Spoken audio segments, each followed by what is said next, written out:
Let's review this. Jake has enough time to actually go into the gears though. Oh, there is Battle Fader. The myth, the man, the legend, Jake QUINSEE from the UK. Guys, welcome to another episode of Let's Review This. I'm up against Joshua Schmidt in this episode in the top 32 of the European Championships 2019. It's Germany against the UK. Orcus versus Salomon Great. Guys, I hope you enjoy this episode. It is one that I'm sure you're going to enjoy as I break down my analytical plays and my decisions based in real time in the game. Let's review this. You already have your ticket, but you're still in the main event. Why are you doing this to the other guys? They must hate you so much. Why not? It's still the European Championship. Of course I still care. It's not the only thing. It's not the only reason why you play Euros. And actually, you're not the only one. It's a really good point here. So, whilst Josh has secured his invite for the World Championships, he still has a chance to win the European Championships, and that means a lot to most people. He has a lot of weight off his shoulders, so he's at a huge edge here. Not because, he's got the, he knows he's got the invite, but the fact that he knows his opponents haven't got the invite, and he knows that they're going to be stressed, they're going to be under pressure. Very similar to like previous video, where I mentioned if you're in a feature match, you'll naturally become more anxious, you'll probably make more mistakes. Lots on the line because there's a lot of people watching. You've got people watching there. You've got at the venue. You've got people watching on the live stream. You've got commentators commentating on your match. There's a lot there. I haven't got the invite yet. I'm in a feature match. I don't care about being in a feature match. But other opponents that he'll play against, he has those edges. So what changed from Friday to Saturday? You of course switched decks, right? I did switch decks, but I was planning on doing that regardless because I prepared my deck for the playoffs, for the decks I expected there. I expected a different mix of decks in the main event. Also the structure is different, 11 rounds. You can lose one or two. Playoff was very different, so I think my deck now fits the main event structure better, and my playoff deck was really good for the playoffs. So. We both played a combo version for the Friday playoffs. Schmidt was amongst one of the top consistent players of the season as well, and that's where he did secure his invite for the World Championship. He decided to switch. It is the right thing because over a long course of a tournament, you're going to be playing against various different decks. You've got 11 rounds of Swiss, and then you've got top 64 knockout, where the tournament we played a tournament where you don't need Swiss rounds. You just need to win 2 matches. That's all you need to do. So your deck building has to be it has to be different compared to what you're playing. It depends on the tournament. You have to really cater your deck for a tournament, and that's what me and Schmidt did for Euros compared to the playoffs. A few of the guys in the playoffs didn't do that. They played a list which probably wasn't well catered for the playoffs. Since you already have the ticket to Worlds, I guess your goal for the weekend is to win it all? It's just less pressure. I was just going to be like, let's just see how good I can do.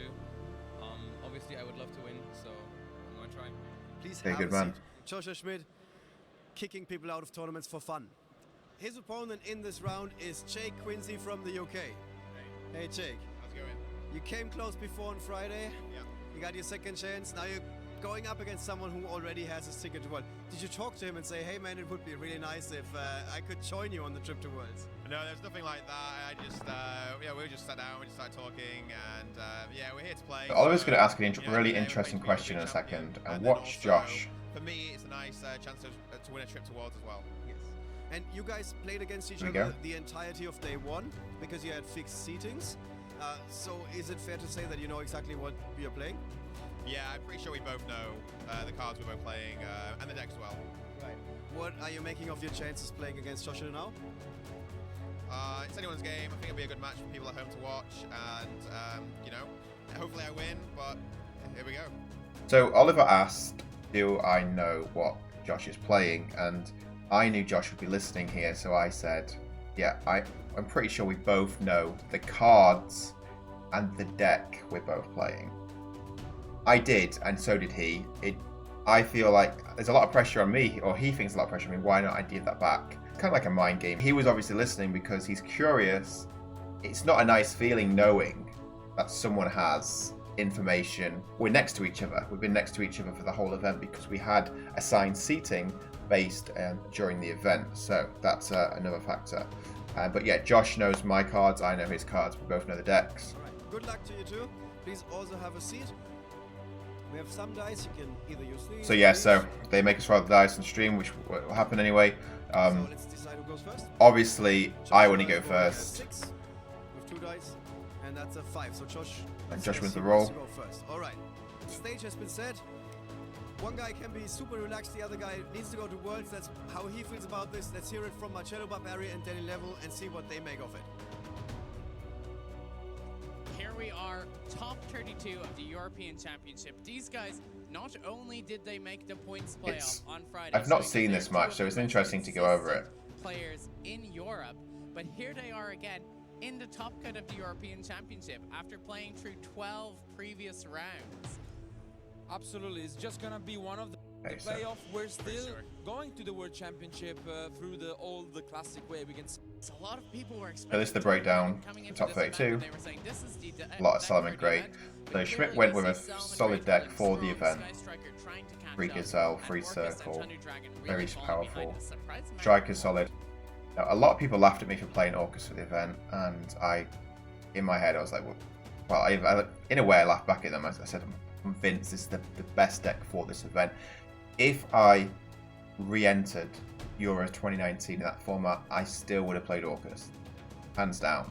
Just too good against everything.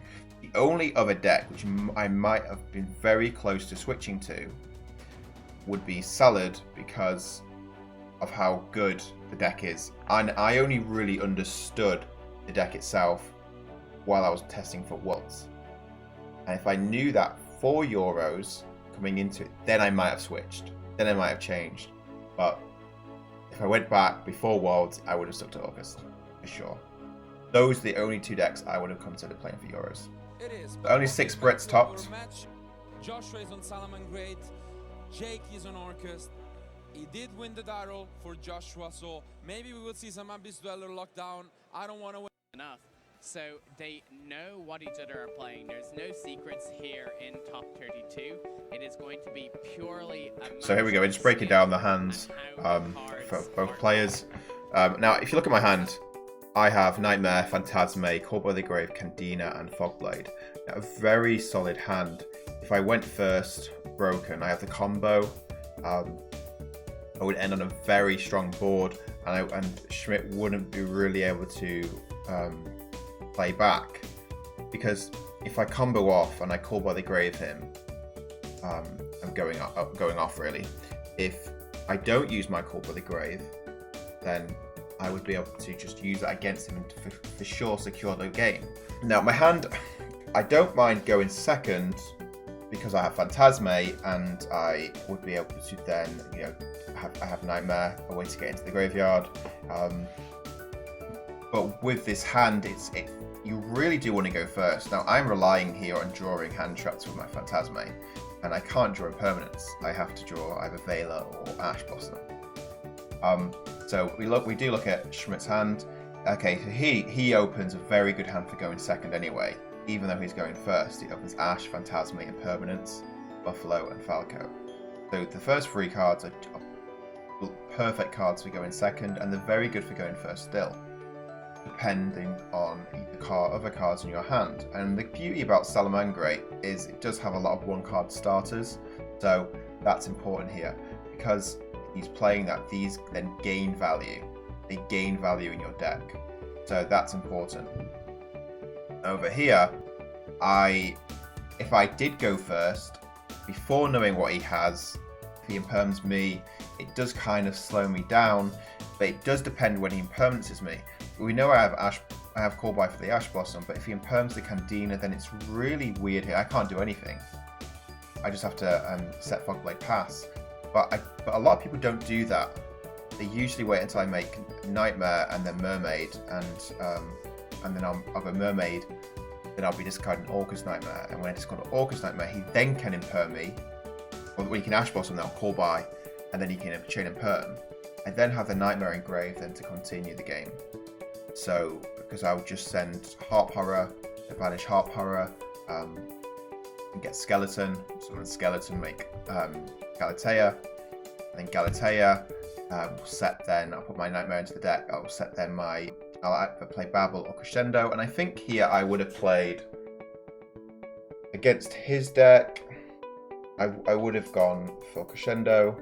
Most players don't in Perm straight away or Ash straight away, the Candina, even though usually they should, but they want to get max value. So, continue.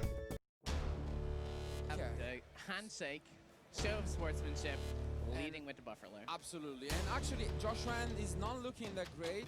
The Buffalo is his main hope. You know, his hand's really good, and, actually. Okay, so quick plays from both of these guys. They have played plenty of Yu-Gi-Oh, so they know what's going on. Josh Snap, Ash's Phantasme.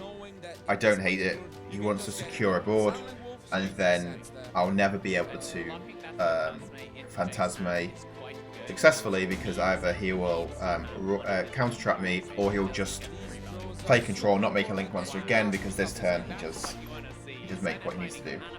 Foxy being quite decent in this matchup because Orcus would have Babel and other cards active. And yeah, this is the beauty about Buffalo. He's playing so many cards that are one-piece cards, one-piece combo pieces.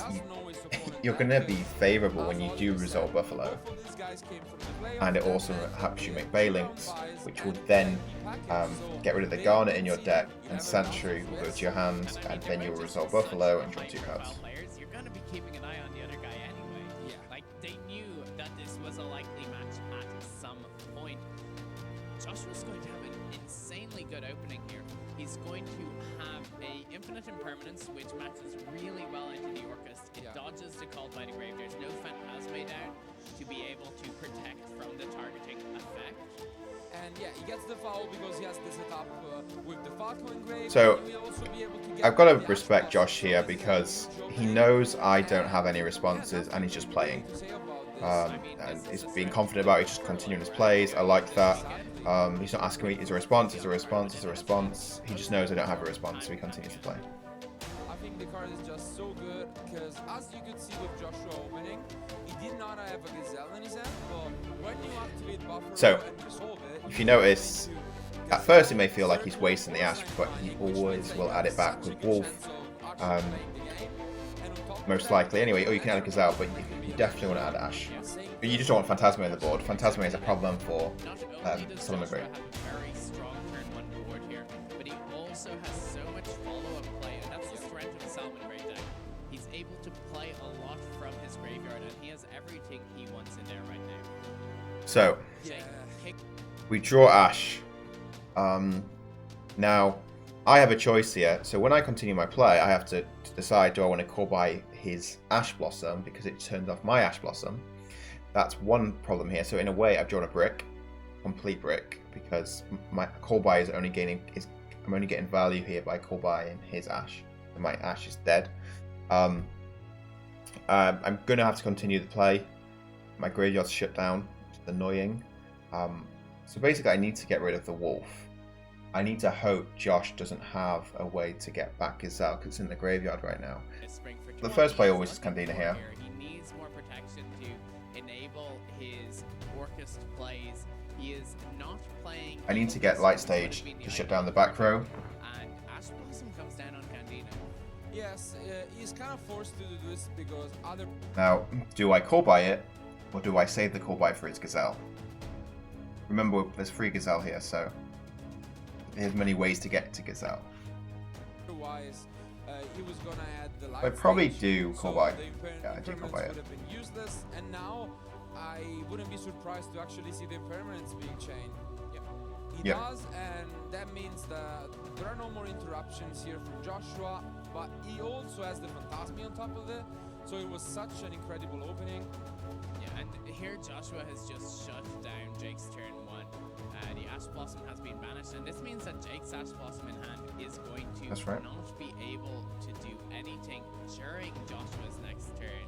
So, the good thing about Candina here is getting rid of the Dweller. So Dweller's gone, which is good, but he has foul on Dweller, which is can be a problem if he had Circle or any of the Trap in his grave. Not one of the main favorites, I would say, walking into this event. Lancia is so popular, Dweller is as well, and game 1 you don't really have much to do under Abyss Dweller, so for sure. And all of the Solomon Great players I've seen here this weekend have been going into Abyss Dweller as early as possible in the games. Sunlight Wolf. So the good thing here, Josh can't add his so much Ash Blossom back because it's removed now. Salmon Great deck. Here he has a choice. Does he want to add Gazelle back? Pieces being able to add back interaction. Obviously, He adds Gazelle back. He can't summon it this turn. Good for me. But I do need to stop my opponent from getting value with his wolf because he's gained enough already, and it will be it definitely will make me lose the game if I don't. It can be used to actually summon the Stalio, and that's a pretty big deal. So we still have a game on our hands, but Joshua's position is surely better. So yeah, I think Joshua is kind of trying to figure it out. Do I have Just draw that. And that's too big of a deal because Joshua is going to be able to. He's extending his place, especially because Buffalo is a level 3, so it can be used to actually summon the Stalio. Yeah, so actually, I think Fogblade is a mistake on the wolf. I should let him add Gazelle back. And I should save this for the Mystelio. Do I have game here? Because this is getting Gazelle anyway. Have been reducing the use of Fusion of Fire, with the exception of the last round that we saw. And look, Josh is completely playing around Phantasma here, so he doesn't want to turn that on yet. I don't think he will. And also here the problem is that Joshua has to play around the Phantasme that he knows about. He negated it turn 1 with the Ash Blossom, so he knows that that's in Jake. And it is pretty complicated, to be honest, to actually OTK through it, so... For sure. He should be turning the trap what here. He is trying to achieve, which I think is the only thing that's out of the ordinary in his deck list, is 3 copies of Salamangreat Rage, which we usually see as a 1 or 2 off, but he decided to go with the full set. I mean, by sending the trap, he has to link summon. It's quite a strong card in this. Then turn on my Phantasma. Very good in the Salamangreat mirror matches, as well as when you are playing against cards like Sky Striker, and even in this Orcus matchup, we can see it being relevant. It will be able to clear the Phantasmic. The danger of Phantasmic is... But I just snap reveal this Phantasme. I need it to summon, I need it to resolve. I need to dig into my deck. Absolutely, but it is not like Joshua can play safely around it. So, depending on what I draw, so let's look at this. What do I put back? And usually you would want to put back Nightmare, but likely my Phantasme could become a target of a card effect, maybe like Mystelio, and I would happily want Nightmare in the grave. I don't have to worry about Dweller anymore. So usually I probably would have kept the Nightmare regardless of drawing a second Ash. So when I see the second Ash, okay, it's going back, it's going into the deck. But let's say this Ash Blossom was Effect Veiler. Would I put back a hand trap then? So if it's Effect Veiler, I'm putting back Engage. If it's an Ash Blossom again, I'm putting back an Ash Blossom. And what's interesting here, do I even put back the Engage? Because I might just want to pack the Veiler, because then I could just link some of the Candina and Phantasme then to clear up the Rage with my Phoenix, and then I can then start comboing off because I have an Engage as well, which is an extra extender, while having Nightmare. So I would there probably put back the Effect Veiler. Get back the Rage and get things going on, but the Ash Blossom is actually not that bad from Jake. Think about the Ash. Up amazing cards, but he might still get there later on. So I mean, Engage Nightmare might feel like a brick in the hand, but it's not always. Especially when you have Phantasme there. It means that he'll have a follow-up to the Salamangreat Rage, and that is always not The fact that Salamangreat can do this, in my opinion, is the best Salamangreat. The recursion this card has is ridiculous. It's disgusting, and I abuse that so much at Worlds. In testing for Worlds, I just abuse Falco so much. He's also playing Bottle Dragon, which is something that, again, we have not seen in all of the deck lists. And it is working out for him. I guess it makes more sense that since there are many Thunder Dragons around. And for sure. We saw the issue in the Topologic Bomber Dragon. Well, with Joshua's side deck, he has so Joshua's up to attack. So it makes Borderload very easy to be summoned while going second in game 2 and 3. Yeah, so what do we draw here? I think is very we draw Effect Veiler. Okay, Demise is a brick. Another brick we draw. I think it is one of those versatile So, where you can use it against there's not many guys plays. So I probably will summon Effect Veiler here, actually. And it works very well when you have such a end-trap heavy deck as Salmon Great. So I'm not surprised that Josh. And not in the zone where we'll points, so I would summon Effect. Yeah. Then I would link away the Phantasmo. He But does not Nightmare. have any combo pieces he can easily use. I have a choice. Do I then link it underneath the Wolf or not? I I don't think I would. Activate his mobilizing I think field. here he might be forced to actually normal summon one of his entrops just because. He has to normal summon one, then Joshua is likely to use this trap card to clear the So, board. a nice here. ultimate rare, Might Effect Veiler. allow Jake to go into a nightmare, but the problem would be that Yep. the nightmare What's the would be rage? co-linked with the Sunlight Wolf. Fine. And to be honest, if you do use your normal summon, there aren't many extenders that actually allow you. So Josh plays this right. That is skillful. He shuts down my engage. Goes for a very heads-up play here. He plays around the Hornet drones, which is massive. A lot of players would just clear both monsters on the field here, but he says, your Effect Veiler has 0 attack. I mean, what's it gonna do? It really doesn't matter. So the beauty here is it doesn't matter about not killing Effect Veiler. I've already used my normal summon. The only other card here he has to worry about is probably Instant Fusion, based on the list I'm playing. Effect Veiler's got 0 attack, so if he kills it and doesn't kill it, it's still the same damage. If I need to clear it, I have to commit to taking damage this turn by entering the battle phase, and also by committing and going into the battle phase, I can't then go into the battle phase again.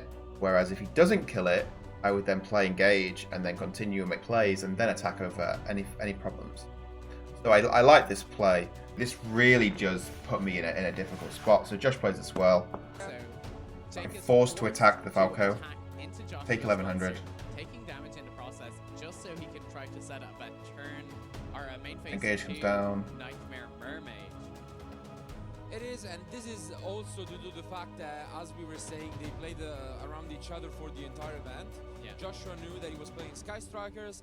There was still an option of Jake having the Instant Fusion, but I think the normal summon of So I'll Vader make really Kagari. gave it away. Kagari So at well drones. played there by Joshua, but now we're gonna see the Phantasmi, and Joshua really needs to pick up an Entrop. So it is still a close game, but I think Joshua is really managing his way through this game 1. Yeah, he is playing it exceedingly well. We see Ash Blossom coming down, stopping the Phantasmi. Jake is going to get to... Josh uses his Phantasmate on my Kagari. There's a problem here if I continue because his Wolf would then trigger. He'll be able to add back a Salmon Great card from the grave to his hand. Another problem here is I have another card to deal with. Can't target his creatures anymore because he could then just discard the card. And I am on 6/6. It is lethal damage next turn, which will make me lose game 1. So I have to Ash Blossom. And also, why I Ash Blossomed is there's no other point I want to Ash Blossom in this game anymore. Think of one. There really isn't one anymore. Only other card, or 2 cards I would want to Ash, most likely would be Gazelle sending the trap, or Mystalio coming in again. But by that point, he's already going to win, so...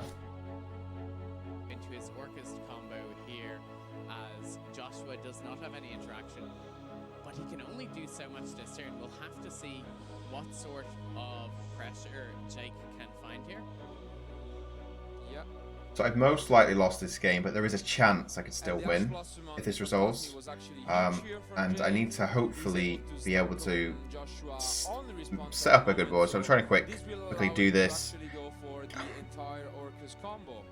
Now, do I manage to do this? Do you think that Jake should have gone true Cerberus linked with the Sunlight Wolf and destroyed the Mirage Stalio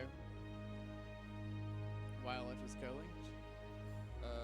But he wouldn't have any other cards, that's the problem. Well, because he draw the card Yeah, off he- the Cerberus. But if you just get the Baelix, then it doesn't... Oh, right, yes, doesn't get Phalanx the is draw. in. Yes, the commentators are saying I should have done a different play when So I now shouldn't have, because my opponent has Phalanx in the graveyard, which would then wouldn't let me draw a card because destroy, and I will be able to Mermaid. His one in the Phantasmi and the Gazelle was also spin back by the Falco. Seen a lot of Phantasmes just chilling in the hand this game. Indeed. At the same time, one of the Fog Blades was used earlier on. Yes. So he's not gonna be able to end on that. So yeah, because I only play 2 Fog Blade, I only can I'll only be able to get 1 here.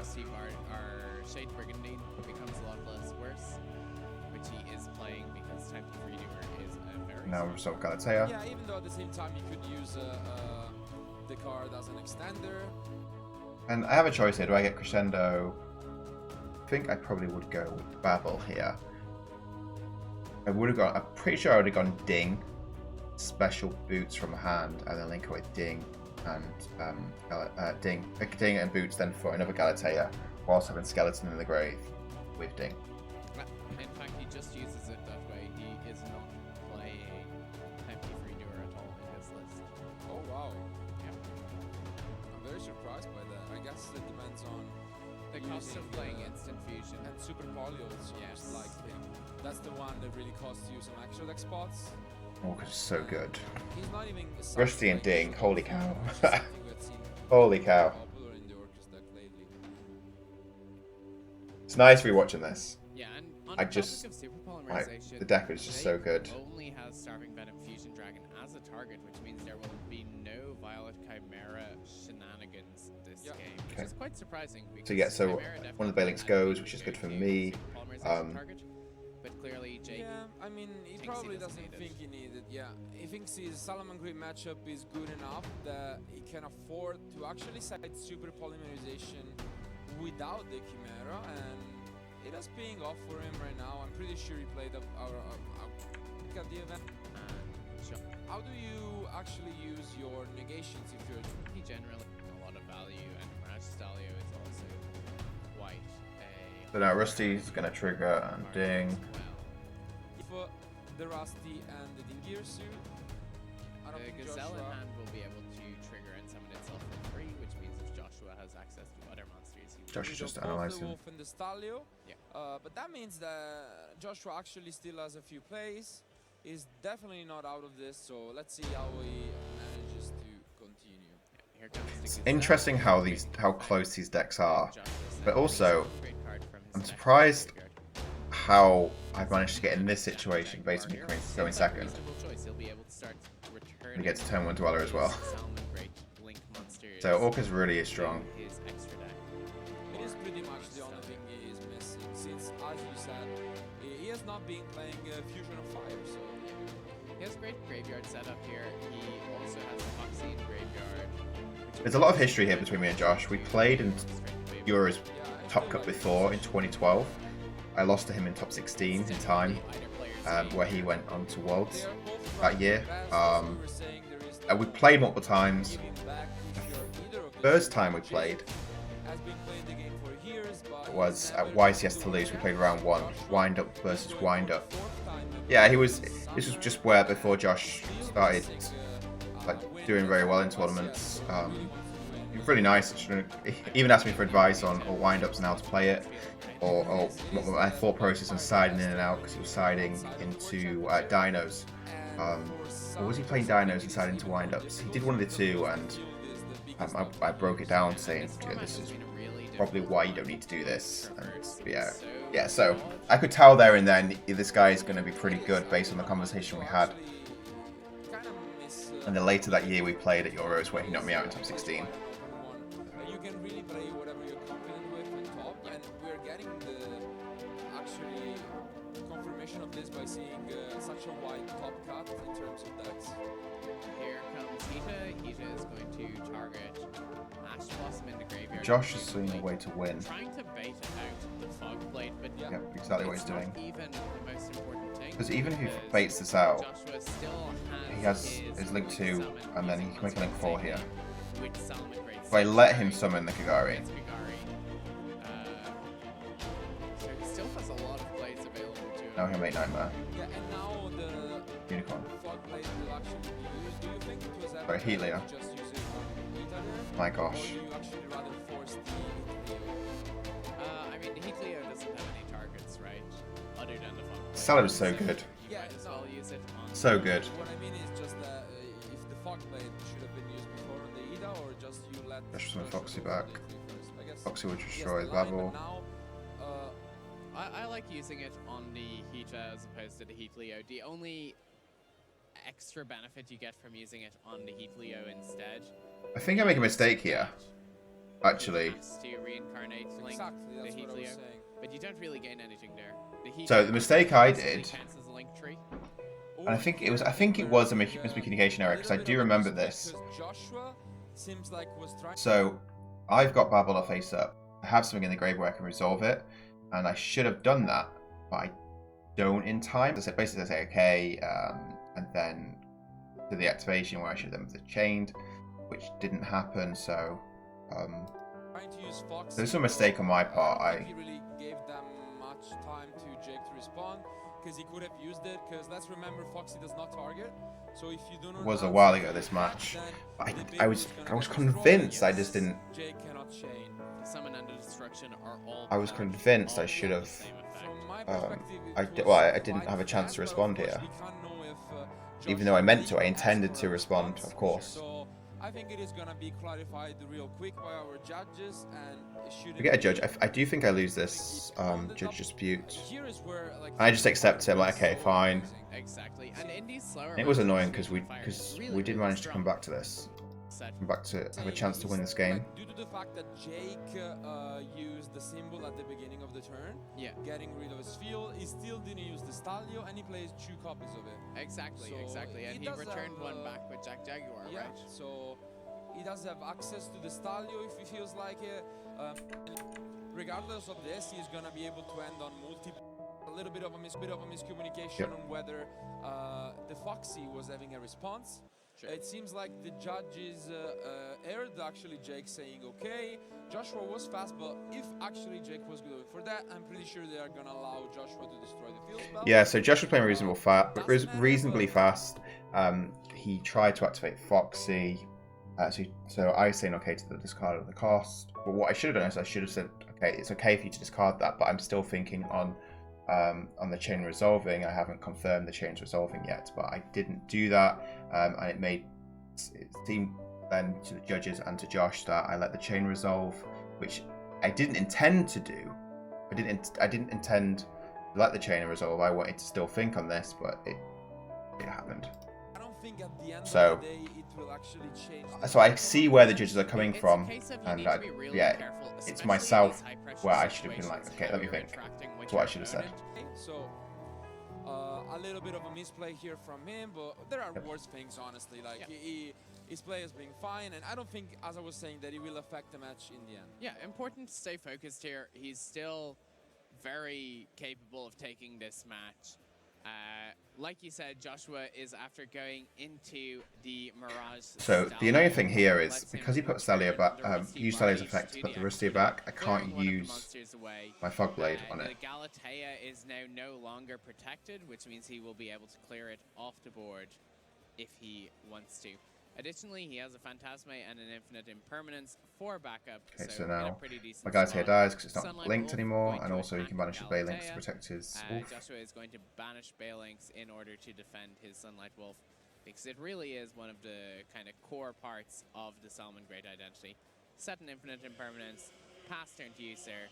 Let's see what Jake can do with this. Not very ball. much He's anymore. checking his opponent's graveyard, I've used my verifying Phantom Knight what Salmon Great cards. monsters are available there, seeing if he can get any idea what the set Yeah. might be. He draws Orcus Crescendo for a turn. That's Yeah, not so what you want to be seeing here. I drew another brick, really annoying, quite frustrating. So yeah. So game one goes to Josh for sure. I'm pretty convinced it does. I still do try in case there's a way for me to win here, but I'm pretty convinced there isn't. Orcus Nightmare lets him send a Dark Machine from his deck. So I need Heart to banish Heart, get Skeleton, make Skeleton and Ding into Galatea, but I'm not going to do that yet. I'm obviously going to attack first, I'm sure. Nightmare from his deck, and then he can summon another Galatea if he wants, getting his counter trap card live. He unfortunately does not have really much. I have to think here, does my opponent have Rage or Raw face down? So I go with the I don't go with a greedy play here, I just attack, get rid of the Wolf. I know Balinks have gone, I need to get rid of Wolf, then main phase 2 I'll commit to the board. That if you use the Crescendo, you're not only locked under Dark, it is an even stricter lockouts. And if he did have rage, which is Dark Machines, when I attack with Dink, he would meaning then that you can play the go rage. to Rusty So. or like Bottom's Word. So we'll see the line that Jakes decides to go for.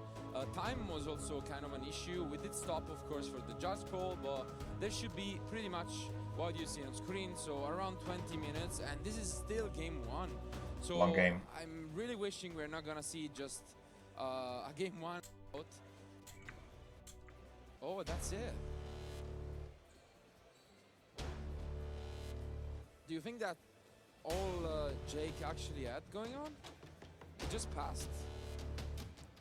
It's absolutely not what I would have expected from him, and now this is going very well. It is hard for for Salad to deal with a Nightmare defense. He is gonna make the Quite big difficult leagues to clear and it, just passed.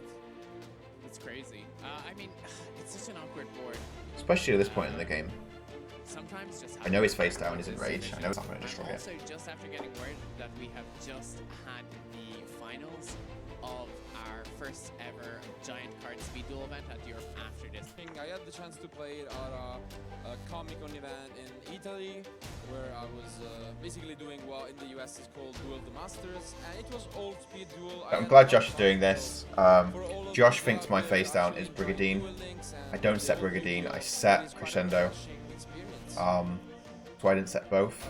Now we're gonna see Joshua actually being able to recover here. The Falco allows him to actually set back the rage, and it is looking like he is pretty much in control. Yeah, exactly. And I mean, this is the I problem definitely with wanted it this to go to deck. the grave. I You didn't want my kind opponent of to go need find 50-50. ways to get your engine I just going, need it in the being able graveyard.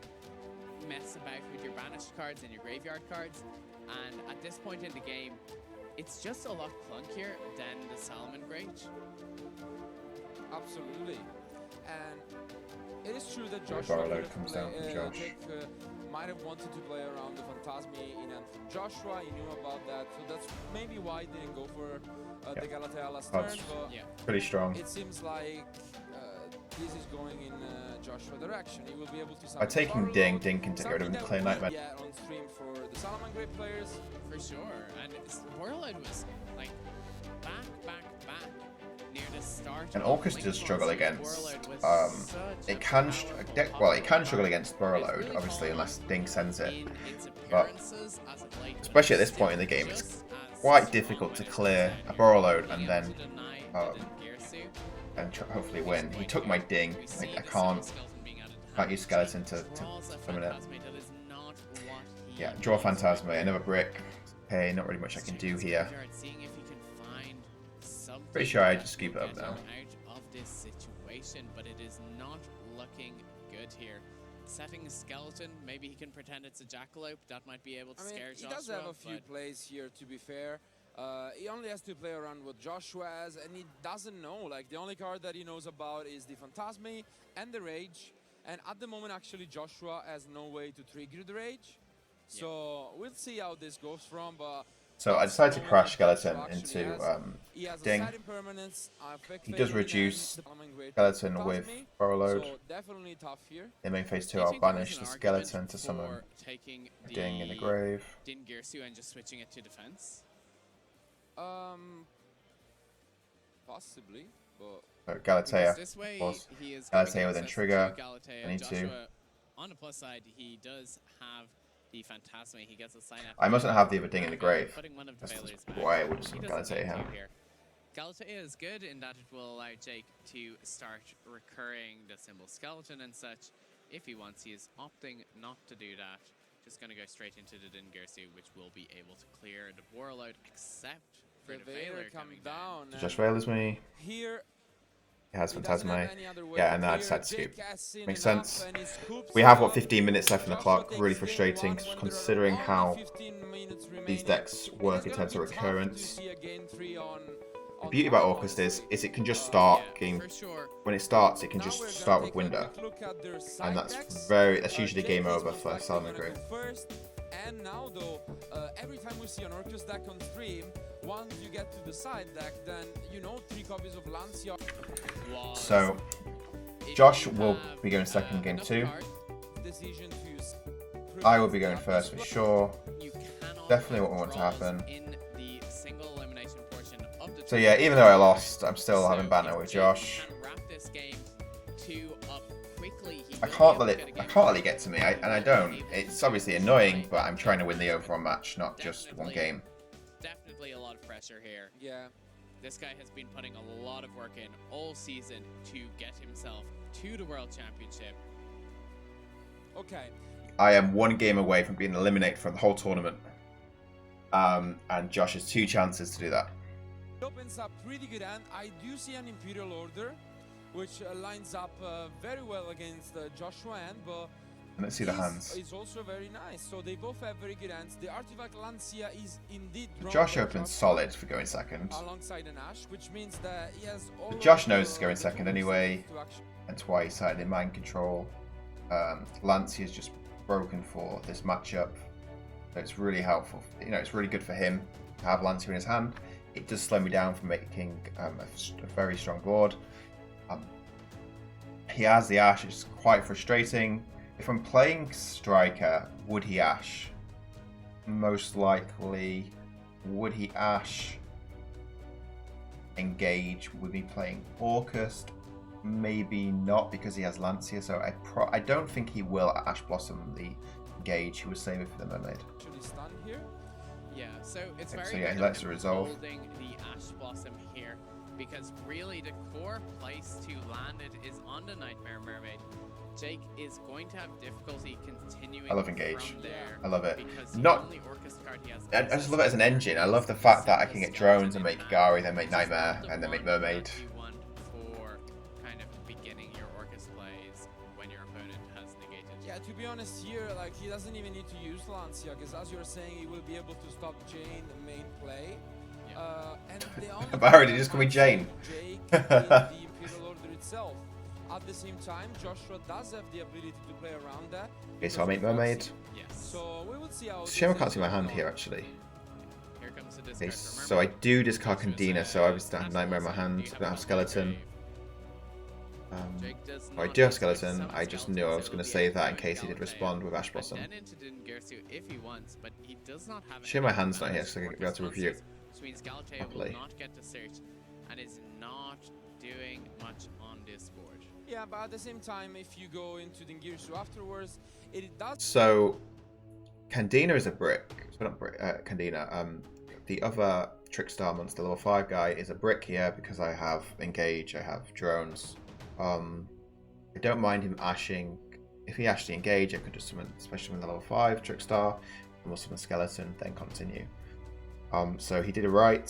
So I discard the level 5 guy, and because if he does respond, then I have Skeleton here to normal summon Skeleton and then continue my play. Does give you protection for the Imperial Order, so it is not the worst opening of all here, having an Ash as well as a backup. Let's see if Joshua draws an answer. It is another Lancia, definitely not what he wanted, and I think the Imperial Order is really gonna carry here. So, the reason why I decided to do this and not commit too much, I can't really commit too much anyway because he ashed my my play, but I have Imperial Order, and Imperial Order I think is disgustingly broken, and it should not be in the game. It should be on the ban list. It should stay there, even though you're taking 700 life during each time I face off both players' turns. It's still ridiculous. If I just start with it, especially with protection, which Ding is, because it's going to protect it, I can then get rid of Circle, Silent Mining, any problematic cards that are going to affect me, and Ding is quite hard to clear unless Schmidt already has Gazelle, Buffalo, and like Falco or Jaguar. So I decided to commit with this because it's less likely that he has all those cards in his hand, or all those anyway. He might have a combination of having those with some of the spells, which then Imperial Order will deal with, which problematically that's the correct way to do it, and that's the way to approach it, so that's why I opted with this. Yeah, I mean, we expect to see the Salmon Great That's me just chugging on some Coke for more caffeine to keep me awake and more focused. Yeah, Josh just plays Circle. I snap the Imperial Order down. It's unfortunate though, because if he led with Mind Control, the Circle would have been able to follow it up and Yes, guarantee the search. Now, Yeah, that's really interesting actually what the commentators do comment on. Josh is always playing Mind Control here. he always is going to play mind control against me. And why not play it first then, and then he'll have circle then, which he's going to play anyway. I'm not playing Torrential, I'm not playing Mirror Force. Okay, I play Fogblade, I play Crescendo, which probably won't be that because I'd have discarded that with a Mermaid. Maybe he should mind control because there's not really much to worry about other than order. Unless he didn't expect me to have order, then that's fine. If he doesn't expect me to have order, then he should probably save the mind control. But what's he saving it for? There's Lanciers to stop me continuing. I've got only a few cards left in hand, so I probably would have mind control here. But I think that's so deep that it's only specifically good for the Imperial Order here. So maybe we're just thinking hindsight. But then again, he's going to play mind control anyway, so maybe he should have just done it. What the commentators are saying. Play mind control first, then circle. But that, is very only as good against Imperial Order here. Joshua plays are very limited. He's gonna go, as I was saying, for the Foxy. He can't use the effect because he needs to use the Grave effect.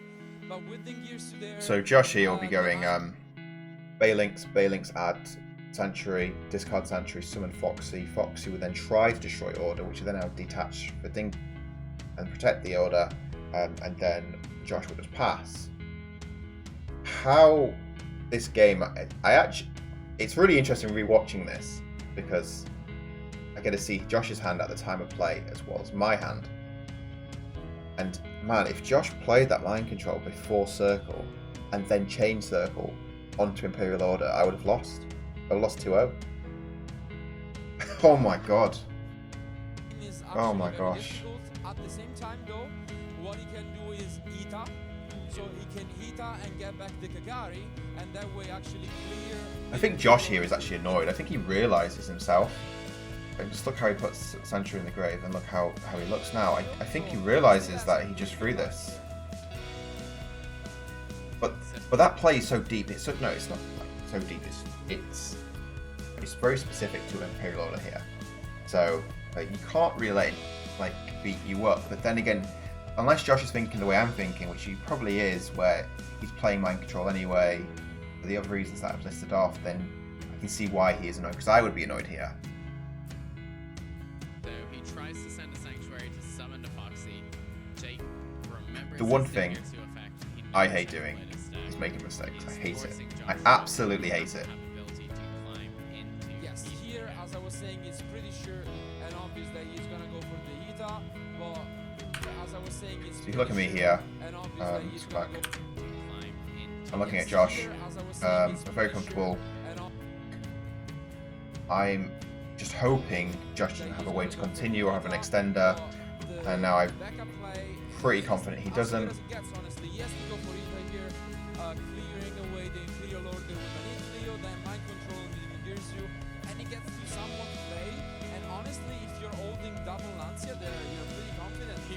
This is a downside of playing Kagari. Even though Kagari has its upsides, and when I say upsides, it has to be huge upsides, because in Orcish you do want to get to Mermaid quickly as possible.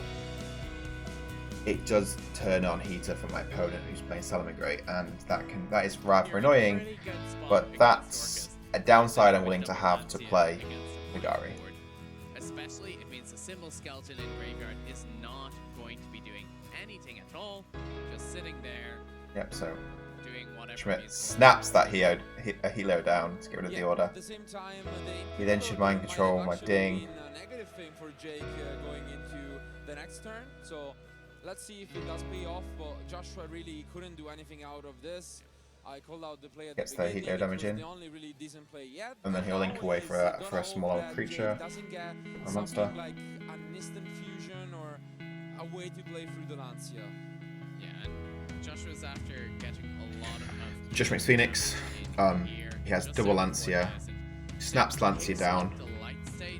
And yeah, that's correct. He just has to do it here. He just wants to shut down a lot of my plays. He's got me in for 23 damage, so I'm down to 57. And as well here, because Josh plays so many one combo cards, whilst having a Link 2 monster, usually Josh should be hitting one of those in the next 2 turns anyway, whilst he has Lancia. So believe he already used his Corbane earlier, so unless he set it in a Lily Bell, which he does not have the Corbane option is the card, the level 5 Left trickster, stage is holy cow. only representing one half the attack point monster, which does not match Which is pretty... the Gemini I like that card. When I first read it, I was like, okay, this card's really good Phoenix, 1900 for Trickstars. field. Why are you giving them more support? They did enough. Yeah, I hope that this is gonna be a back and forth one where Joshua also doesn't get much going on, and he does that. This is good. Attack on field. How do you beat through that? You really gotta hope that. This So is I gonna just be play one light where stage, Joshua and I doesn't just get add Candidas to my hand to fin my deck and not commit yet. I believe, which is one of the useless cards in his hand. Though he will be able to rely on the second Lancia, so not the So end of Josh the world. snaps He the also second has a Lancia. two-turn clock here with the Phoenix, which means Jake is going to have to start committing resources just to stay alive. Terraforming is coming down. Jake is not playing Mystic Well, Mine. I do not mind it because if you get the Babel, he had the Seabull engraved, so it means that even though he got Lancia, he still has access. Yep, to so the now Seabull. So even though it feels like a brick and it's going to be slowing me down, drawing Terraforming's Babel yet fins the deck, of course, it's fine. Not too relevant anymore because of the situation we're in. Well, the situation I'm in, obviously Josh wants to fin his deck as much as possible because he really wants to draw these one-piece combo cards. Babel will let me be able to respond in his turn, so I don't have to worry about Lancia anymore. So this is a good thing for me after being struck against Lancia the last two turns. So here we go. Josh does get his circle, and then luckily I have Ash Blossom in my hand. Otherwise I would have lost. Surprised they're not updating this life. So I'm on 57, then I took 19, 38, I'm on 19 now.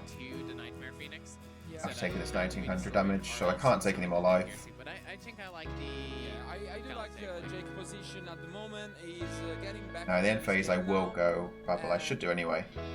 He's pretty much in control at this point. He managed to get through a couple Lancias, so That is a very odd positioning for the So end phase I'll go Skeleton, Punish Skeleton, then Galatea. Galatea will then set my Crescendo, so next turn we're fine. it shouldn't make Draw my turn. much of a Yeah, and then difference. this is just game Probably over for me, around for Schmidt. there, 'cause he was, if he was summoning maybe Even with Schmidt having then he would get Panko in punished. his hand. And he picks up even another Ash Blossom as a backup, so reinforcing again his position. And here, if you're Joshua, you really gotta think about this. There are only 8 minutes remaining, and let's remember that in Top Cut, the time rules are slightly different. So having Ash in my hand now, I got a choice by summoning it, and I probably would summon an Ash here. Actually gonna roll a dice to decide who goes first, and there will be a 4 turns match, which is something that I don't think Joshua wants to happen. So Of course, I have Candina. If you can just set up going. And I wish they'd just update this. You'll be in a pretty strong position with the Salmon Great deck. yeah, and at the same time, to be honest, Joshua. So I'll get the damage in. Like, there is a word in And which now Joshua do I- does in one game. I'll get the damage in, I'll attack for 44. Obviously not going to play light stage. And then I'll link away the Candina and the Ding. Put on the Galatea. Whilst having Crescendo face down and Ash in hand. I can't really think Schmidt has Panko tops. I think Joshua can win even affording to lose the die rolls. It is only slightly weird because of the side decks, but honestly, like the Lancia and your end shops are good regardless if you go first and second. So It's quite a difficult one, so maybe Joshua obviously does it took me a not while to play think in about the- this. I'm still thinking now, what would I decide to do here? for a third game, so- If you want to check to make sure he doesn't have Ghost I have a choice, do I turn on my Crescendo See that coming and in. commit 2 big guys and or not, and I go ahead with that. We saw some here having a very fun time on Or I stream. probably If you guys just- missed it, go check out that match. 'Cause Round 7 yesterday. I believe so. It was such a fun Amazing. time. I mean, I guess for Samir and us. Yeah, so I for d- his opponent, but his opponent didn't make I don't hate this actually because that, so I'm now putting another confident Nightmare in my that graveyard, that was very bold in saying Salomon Great which is will then alive. get me Yes. the skeleton to be in the grave. Then skeleton can vanish to get Ding. So yeah, this play is way better. They played against each other in top 64. Oh, really? And now Yeah. my Are you sure? So, trap card is active and my Close to each Ding other, is but active as well, Joshua and Josh now- knows this. Verified as for Yes, next round. for sure. So even though Josh got picks up Panko, his card, he it is just gonna decided be to scoop. 1-1, so he doesn't think that it is good to have a game. Now, there's 6 minutes left on the clock. We really have to think. I am thinking, do I go first or second? So now, it is actually gonna be a close one, And I 'cause still both think decks I'm probably require going some time second to here. get things going on. And if our timer is correct, Considering what there we're was playing. a judge call, so extra time was given, but we will But then again, clarify thinking about it that more, I with think judges Josh might have made me go so- first There's going to because be of at most 3 to 4 minutes in this upcoming game, considering which is what not Saleh a can lot of do time when it to goes decide, second and it which has means we are free probably Gazelle free going to circle. see the game ending in time. Has Stalio to And bounce the back. players It will be playing has very carefully to make sure to preserve ways their to clear life boards and best attack and so just they do can some damage. Something like a fantastical dragon phantasmic easily decide this game. Do you think if you are Jake, you expect Joshua to go second? Because like once time is very close, we see a lot of people actually. So yeah, doing Marcello that. is It is bang on something the that money here. He's makes a lot of sense, 'cause he's honestly, thinking a what lot I of would be decks thinking in this format spot. Am I makes going first or very second? huge boards. I A lot don't want to of make a games mistake for here them, because all you need remember I am playing for a chance to go towards, but I'm also playing to advance the top 16 of Euros, and yeah, there is a lot on the line. So might be a Pancratops I'm trying to think of. or a Phantasmi to attack It's one of crazy them. what this game You're makes still you do. losing the game You're on thinking the about so these Yeah, decisions, perhaps you could find value and you in want even to try. three You need to think about these Phantasms. You have three these Phantasms, big decisions and seven work out artifact Lancia, all of which are the very impactful. work out which decision is best based on the information you have. But you have to do it in such a small amount of time. However, It's I crazy, still it would really be is. inclined to go first, as So me and Josh quickly just side deck and shuffle the decks and offer it. We both just quickly do that, and then we just. Oh, that's a nice sign. Does Josh make me go first, second? I think he would have made me go first. I think he would have made me go first. Thinking about it more. Look at the ends. I see a lot of matchups for Joshua, but I do not think he has any play at all. Wow. Alright, so Josh goes first, actually. And let's look at these hands. Right, Josh has Sanctuary, Phantasme, Buffalo, Lancia, and Ash. Would Josh be doing this play considering time is coming up? And if time wasn't coming up, probably not. He is going to be able to prevent Jake from establishing any board here though, because he does have Ash Blossom, Phantasmic, and the Highlight stage. Very rough One of the best cards in the deck. Joshua. Luckily for him, as you were saying, he Shuts has down the back rows. Phantasmic, It's which means that one he card. can Well, it's attack the a same 2 tree card and mermaid. potentially After this card, Cyber's Master. it's still And broken. that way he Lets will me get be able to Candina. still trigger the buff. First So then let me get Corobane. This is definitely a hand where he would have liked to have gone second. And if you're Jake, Now, I do like the play here, I think. I'm doing it on the Candina over the light stage. And the reason why is Josh wants me to commit. Well, then again, no, actually. Maybe doing it on the light stage because you don't want me to commit anything, and then also he's going to take damage by activating his cards. So if I leave Candina up anyway, and considering time is coming up, that might not be the right play here. I think maybe Josh should have done it on light stage and removing the way for me to commit Candina to the board. what do you do with this Cold by the Grave? I think you have to call by the grave the Ash Blossom based on this hand and based on the fact that the time is ticking down. Yeah, I do call by the grave swiftly. this Ash. He I is have to. trying to earn his spot at the World Championships, having missed. I have on to. Friday. This Call by. is basically what he's been working to. What else am I At the waiting to same call time, by don't you here? think that Jace played this kind of incorrectly, I want to say, because if Why? he would have gone for the Corobane instead, right? Then he could just normal summon the Art Porter, hold the Cold by the Grave for a possible Lancia, and there was no way he would have lost this game. Now he's risking it a lot, actually. He is in a really tough spot. Even if he gets the Mermaid down, he'll be able to discard perhaps a Heart Power. So Marcello goes over that I should have gone light stage, Corobane, special Corobane, normal heart.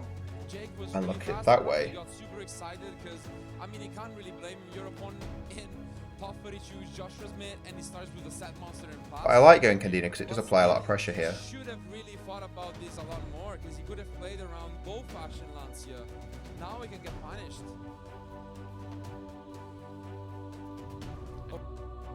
This is a nice play though from Jake. You gotta give it to him.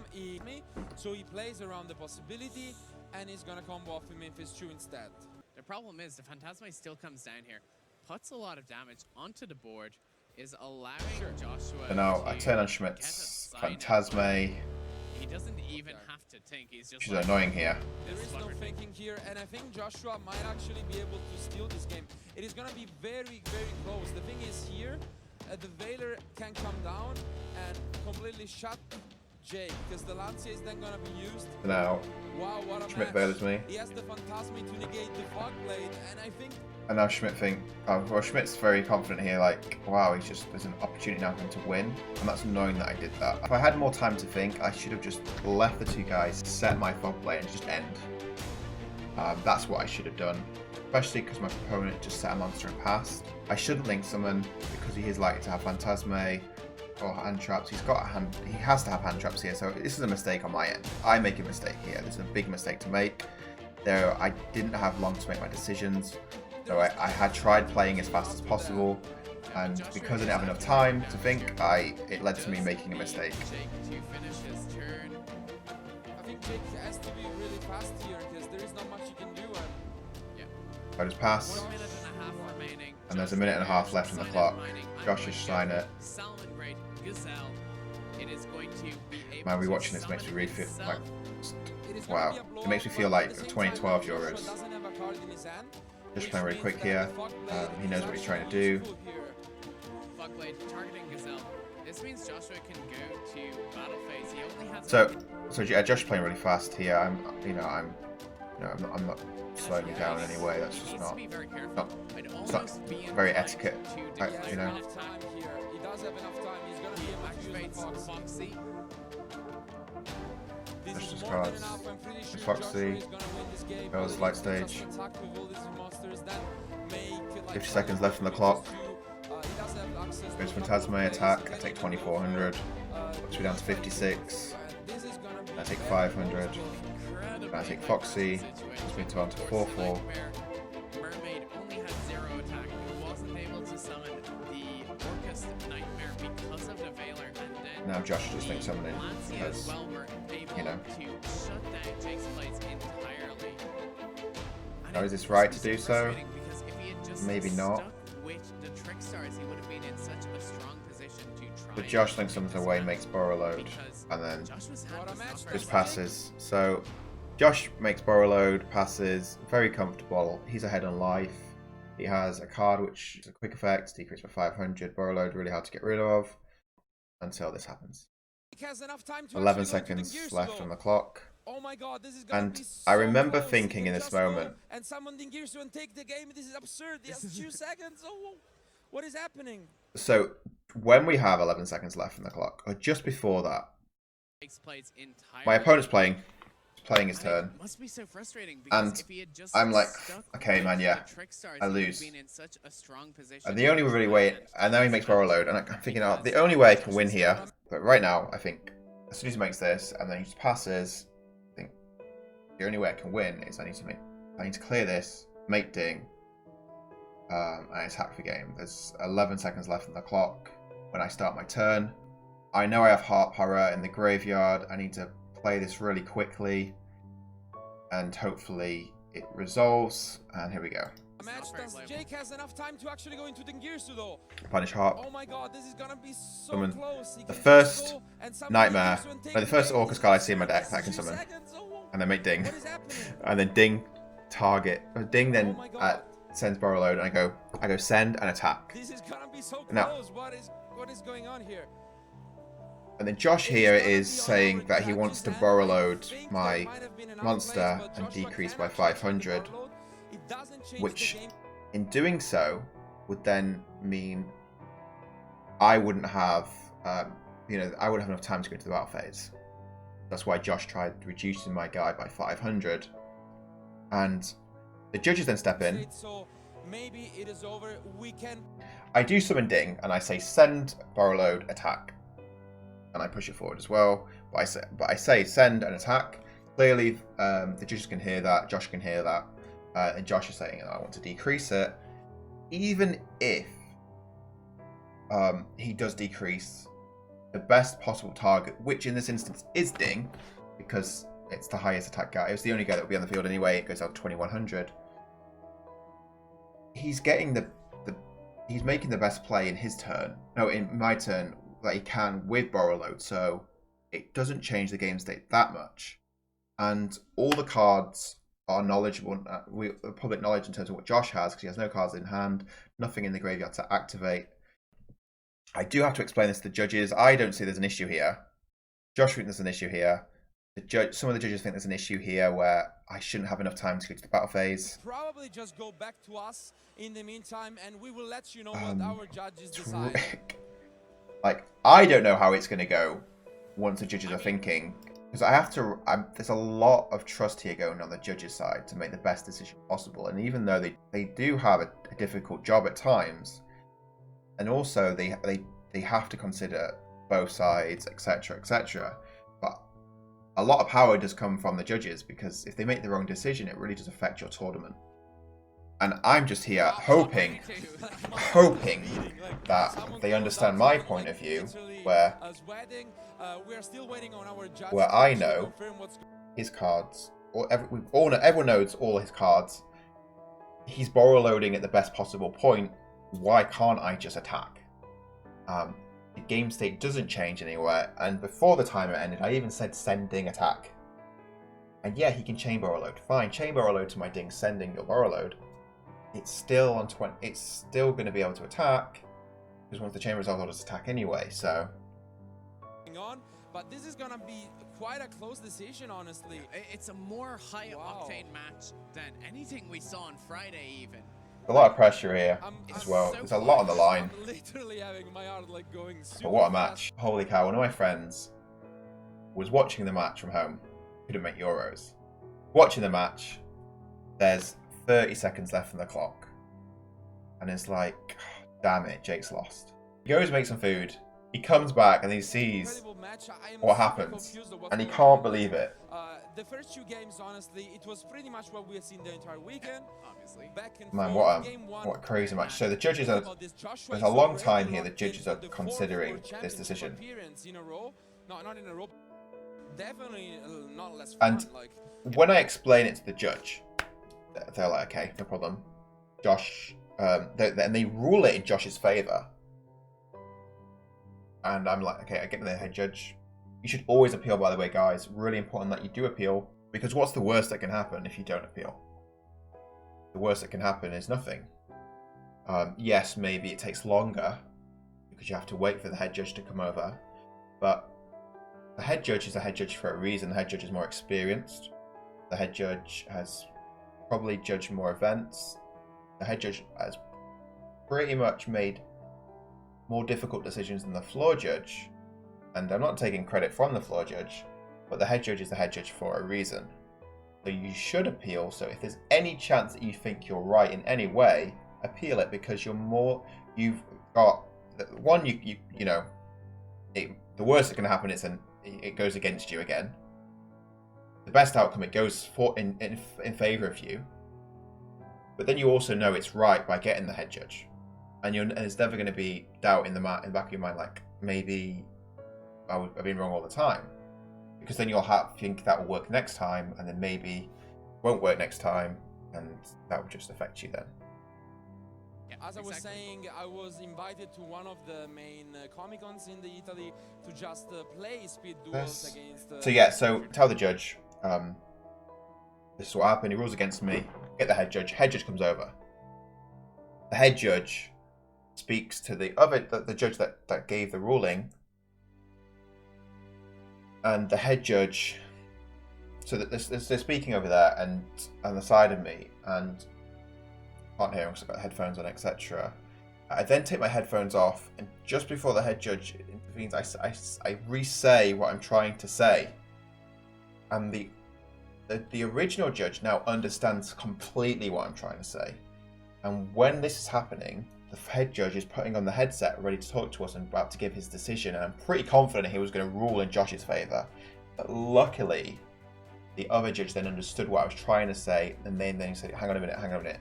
Then they go away again, speak, and then the head judge comes back, puts the headset on, and then says, okay, we've considered it, we've viewed the footage as well, I understand from both sides.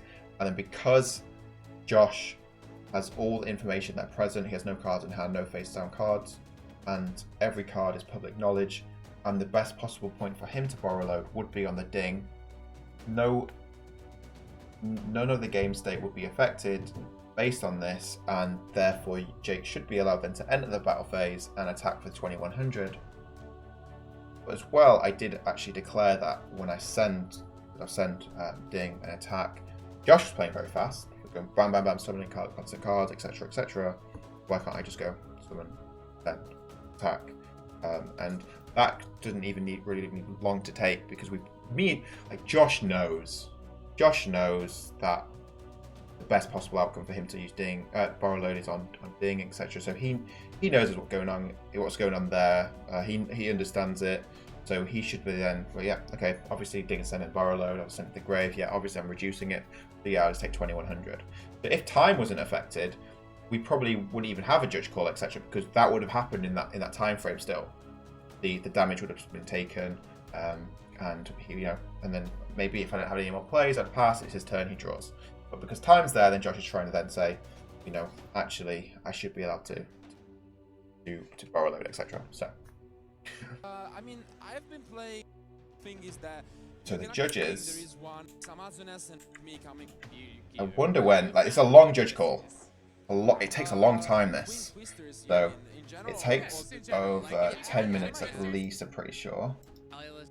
When do they find out? Oh my gosh. I think Marcello's enjoying this conversation. Which are still very playable, and I think he's still enjoying it. You can. At the moment, table, it seems like they are finalizing the decision, and it seems that Jake could be allowed to enter his battle phase. The thing is that there was still, we went back and watched the actual future match. Yeah. Of course, we have the lack of it being on stream. You can check how much time was left, and there were about 2 seconds left when he summoned it. And in these kind of scenarios, even though Joshua is able to use the borrow load effect just as a chain link, let's say, it doesn't really advance the game state, and that means that it would just really be pointless to do that. And that's why I think our head judge is actually gonna allow Jake to enter the battle phase, which would mean that he is gonna win the match. So for sure. So at this point in real time, they decide, yeah, head judge was in my favour, I can enter the battle phase, I can attack for the 2100, which would then put Schmidt down to 3900 when I'm on 4400, and then in timeout I would win. Josh, no cards in hand anyway, so likely I would win the match if there was no time here. So we win. But I make a true mistake. I do make a mistake, as I mentioned, with Candina and Corobane, and we're having Fogblade in hand. So we do win. We win. We beat Josh. We knock him out of Euros. But my top cut was quite difficult. I had to play against Durson and Schmidt to get me to where I ended up, which was top 4 in the end. Not easy. Probably the most difficult Euros I played in. But it was very relieving. When I beat Josh, I was like, okay, cool. It didn't hit me that not that I won, but I thought, okay, I need to continue with the tournament. Can't get excited yet. I'm in top 16. I've still got 2 more matches to win before I can get the World's invite. So I can't mess this up. I've managed to make top 16 or better before this twice. So I know what it's like. That experience is priceless and invaluable because it makes me realize that I need to relax and not get excited, but also that I should just focus. In the end, it was a very exciting match. I hope everyone watched it, because I was saying my heart was really racing in the end. Come on, give over. Congratulations even to Joshua. As I was saying, he won 3 prize cards in a weekend. You can't really complain about that. He did win 3 guys, prize thanks cards. again for watching. We're still gonna have more action. So, guys, this is Let's Review This, me against Josh. Hope you enjoyed it. Please let me know in the comments below if there's anything that you would like to see in the future, or if there's anything that you comment during this match, or if there's anything that you're curious about. I do read the comments, so let me know. Hope you enjoyed the series. I will be reviewing an interesting match the following week, and this should be on a weekly basis. Guys, take care. Stay tuned for the next episode.